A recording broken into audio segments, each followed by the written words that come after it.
Hey guys, how's it going? It's Danconia here. Welcome back to Overwatch Esports and another Breakable Barriers tournament roundup. This one is going to be a quick one. I'm going to merge NA and Europe and the rest of the regions together in one video because tomorrow I am planning a pretty interesting video that I want to get out for Christmas Eve. And basically we won't have time to do two videos on Breakable Barriers this week. So this one is going to be a quick one. And I'm going to be talking quite fast probably. So without further ado, let's get into EU. Two things I want to point out in the qualifying stages.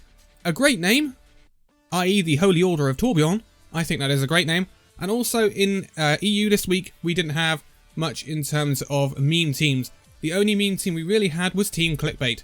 Team Clickbait did lose in round 1, but Team Clickbait were made up of Stylosa, Queenie, Ryan Central, Miska, one amongst many, Hammer, and Hollywell. You'll probably know those names, obviously Stylosa, and one among Stylosa on YouTube, Queenie, one amongst many, Hollywell on Twitch, Ryan Central on YouTube as well.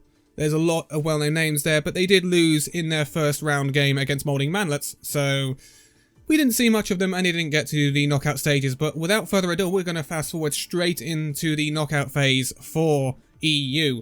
And we come to some very interesting stuff. So, we had the return of some teams like HSL Academy and Young and Beautiful. There seems to be a bit of a clause in this tournament which indicates that you're not, at least most of the time, you're not allowed to reuse names from the previous week. So I might refer to some teams as something they are not. For example, we did have Indignation. Indignation are also known as Tap Come Home. So just to be aware of that. So we started out with Green Me Say Hello Ramp. Do you have to give me these names? They're going to be really difficult for me to say when I'm talking fast. They lost to Senny Socks in the round of 16, 3-2. Very close match, but Green did get squeezed out all just. And then we had Generic Mix number 64 taking on HSL Academy. HSL Academy did very well last week, you all know. And obviously, I don't think actually HSL, the team, took part in this week's Breakable Barriers. It was just HSL Academy. So HSL Academy did manage to knock out Generic Mix number 64, but I believe it was a fairly close game if I remember rightly. Then we had Colosseum taking on Scallywags 2.0. Colosseum managed to knock out Scallywags 2.0. Colosseum was a pretty interesting team. It was nearly all French, with FD God, Super Pluke, Tech 36, Suna, Kegazi, and one Romanian, Skyreaper. So, Skyreaper used to play for Clockwork Vendetta. So they are through past Scallywags 2.0 to take on a team in the quarterfinals, but who would they be taking on? Would it be OTU or would it be Indignation? It would be Indignation, knocking out OTU 3-2. Moving on, and we had False Alarm taking on Project Phoenix. Project Phoenix would knock out False Alarm. Then we had the return of Young and Beautiful, who kind of needed to improve after last week because we didn't see the best of Young and Beautiful last week. They were taking on Purge and they managed to knock out Purge, so Young and Beautiful advanced to the quarterfinals. Then we had the return of We're Wasting Walls against UKE Restless, and UKE Restless found We're Wasting Walls too much for them. We're Wasting Walls, or WWW, went through to the quarterfinals, but who would they be taking on? We had the March Marmots, or we had the Animals Legacy. Animals Legacy managed to get the win over the March Marmots, and they move on to face We're Wasting Walls. In the quarterfinals, we had Senny Socks taking on the HSL Academy. Senny Socks actually managed to get a narrow win over the HSL Academy. HSL Academy, not quite there. They're not quite there. They are just a couple of steps away from that Trials level, but they should get there eventually if they keep working at it. And then in the second quarterfinal, we had Colosseum taking on Indignation. Colosseum, this is where their run would end, with Indignation going through to the semi-finals. Then we had Project Phoenix taking on Young and Beautiful. Young and Beautiful really showed their class here, knocking out Project Phoenix 3-0. And then we had We're Wasting Walls taking on Animals Legacy, and We're Wasting Walls managed to knock out Animals Legacy 3-0. On to the semi-finals for EU then, and we had Indignation taking on Senny Socks, and Indignation would be proceeding to the final. 3-1. Senny Socks put up a fight, but Indignation were too much for them. And then we had Young and Beautiful taking on We're Wasting Walls, and Young and Beautiful's pedigree once again showed through with a 3-0 win over We're Wasting Walls. Then we move on to the third place match, which would be the losers of both semi-finals, so Senny Socks taking on We're Wasting Walls, Silly Sock managed to get a 3-0 win over Wasting Wolves to claim that third place finish in this week's Breakable Barriers for EU. And then we had the final, obviously, between Indignation and Young and Beautiful. A very, very close match, but Tap Come Home, or Indignation, however you want to refer to them as, did get a narrow 3-2 win over Young and Beautiful in a very close match. Young and Beautiful have really turned up this week compared to last week, where I don't think they made it past the qualification stages, or maybe they just made it into the round of 16 and then got knocked out. One or the other. But it's noticeable in EU this week we didn't see some of the bigger contenders teams like British Hurricane and HSL. I wonder whether that might be because there's no repeating names, perhaps? I don't know. British Hurricane have just announced their roster for 2020 contenders anyway, so that might be something to do with it. But that is the end of EU for this week. Now we move on to North America. In A then, it was a bit more of a mixed bag. We did see some mean teams, but we didn't see the likes of XQC this week or Kabaji. But one mean team to go through is Dr. Phil's Gaming. Dr. Phil's Gaming did get knocked out in round 3, so just before the knockout with the round of 16 or anything. So unfortunately we won't be seeing them. They were knocked out by Sky Foxes. Sky Foxes we'll be talking about in a minute. But Dr. Phil Gaming was made up of big names like Harblue, Silk Thread, Girl Adelaide, Ace of Spades, Derek and Yeetle Fan. But they didn't manage to make it through, unfortunately. One mean team did make it through, though. We'll be going through them in a second. So, round of 16 started off with Pizza Pirates taking on Down to Clown. Down to Clown will be able to see off the Pizza Pirates here, and would move on to the quarterfinals. Then we had the Defenders of Gazelle, if I'm saying that right, I hope I am, taking on the Tragedy of Isaiah.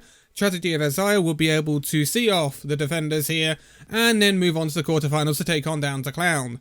Then we had Karasuno taking on Sky Foxes. Sky Foxes are a team that will be going into contenders most likely, and looking at Sky Foxes' roster, Sky Foxes have got the likes of Asking, Speedily, Mikey, Salty, Mudkip and Crusade, and to be quite honest, that is a stacked roster.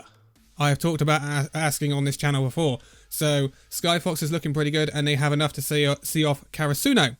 Then we have Avian taking on Jeffrons. Jeffrons managed to knock out Avian here and move on to take on Sky Foxes. And then Forefront took on Melody, and Melody were able to see off Forefront. Minions on the flank would be able to knock out the Retired Washing Machine. Retired Washing Machine is the other meme team. Retired Washing Machine was made up of Jake, Valentine, Emong, Cloman16, Reinforce, Custer, and Avast. Custer this week was on support, not tank. So, the Cuss tank has kind of left the building. But Retired Washing Machine, I did watch their game. Really good team, and I think they should be. I really hope they make a return next week. Minions on the flank now had the likes of Ricky, WoW, Salt Shaker, Moose, Lep, and Ultraviolet. We've heard some of those names before, especially Ricky with Clockwork Vendetta, and I believe Salt Shaker as well. So a team not to be sad about losing to. So Minions on the flank would move on there. WAMB would take on RNG2 Electric Boogaloo. Oh, the names, I love the names. But unfortunately, the Boogaloo would be going no further, with WAMB knocking them out in the round of 16. And then we had Celtic, as I would say, or Celtic Cross Revenant, taking on the Tier 3 subs. And the Tier 3 subs would see them off. Tier 3 subs is basically another name for most of Team Revival. Team Revival is made up of Razor, Aspire, Boga, Aspen and Doggo. Then they added in Liar, Cowman 711 and Frosted to make up Tier 3 subs this week. Revival, I would expect them to be in contenders next year. They look like they've got a decent team, and they've done decently during this competition, not to give anything away. But we shall move on to the quarterfinals. In the first quarterfinal, we would see Down to Clown taking on Tragedy of Isaiah. Down to Clown would manage to knock out Tragedy of Isaiah and move on to the semi-finals. Sky Fox is again one of the strongest teams in the competition right now. Took on Jeffrons, and again, Jeffrons were no match for Sky Foxes, although Sky Foxes have been knocking out some pretty big-name teams going through the tournament, especially in the knockout phase earlier on. So, good displays from Sky Foxes as they move on to the semi-finals. Melody would then be taken on Minions on the flank, and this is where things start to get complicated, and we'll come back to this in a minute. But Minions on the flank did win this one and knocked out Melody, although the bracket will tell you differently. We will talk about this in a minute. WAMB would then take on the Tier 3 subs. Tier 3 subs, obviously Aspen's team, Revival basically. They would knock out WAMB and move on to the semi-finals. Semi-finals is where it gets interesting. I want to address the minions on the flank issue. The minions on the flank issue is the fact that they were taken out of the rotation at the semi-final stage. They were meant to take on the tier 3 subs, and they didn't take on the tier 3 subs. There were rumours that their DPS player WoW was cheating. Later on, one of the players who was playing for minions on flank, Saltshaker, did confirm that they had found, or someone had found, that WoW was using third-party software. So this was why minions on the flank were removed from the competition. They did not play WoW on the round of 16 onwards. On that day, they didn't play him, but they felt that it was unfair considering some of the people that had been knocked out previously had to go up against them. So they did leave the competition. This meant that Melody were promoted after losing to minions on flank in the quarterfinals to the semi-final to take on tier 3 subs. Tier 3 subs did see them off pretty quickly, 3-0, which then set us up for the other semi-final, down to Clown taking on Sky Foxes, which Sky Foxes won again pretty convincingly. Sky Foxes have been very good throughout this competition, which set us up with a final of Sky Foxes taking on tier 3 subs. But we will start off with a third place match, which was Down to Clown taking on Melody, and Down to Clown did see off a 3-0 win here over Melody. Melody were kind of thrown into this because they thought they were out of the competition, and then minions on flank got disqualified, so it's kind of understandable that they were perhaps off their game. But moving on to the final, when we had Sky Foxes taking on tier 3 subs, I think you can probably say that this is the best two teams in the competition. Sky Foxes, though, are something else right now with the likes of Asking on their roster, and they do see off the tier 3 subs in Aspen 3-1 in the end. It was pretty convincing, I think you have to say. Sky Foxes really did rattle through this competition pretty unscathed. So Sky Fox is looking really good ahead of Contenders 2020, and tier 3 subs, or Revival, which is what it mostly was, still looking good. There's just improvements to be made, obviously, and they will get better with more time, you know, playing in Breakable Barriers, and then obviously into 2020 Contenders and Contenders Trials. Moving on, and then you've got the seeding competition as well in January. So there's a lot of time to iron out some of these mismatches that's going on at the moment, but it is interesting to see that we've got our first instance of cheating in the Breakable Barriers. It's unfortunate, and it's unfortunate that this person thought that they could get away with it. They can't, and they got disqualified.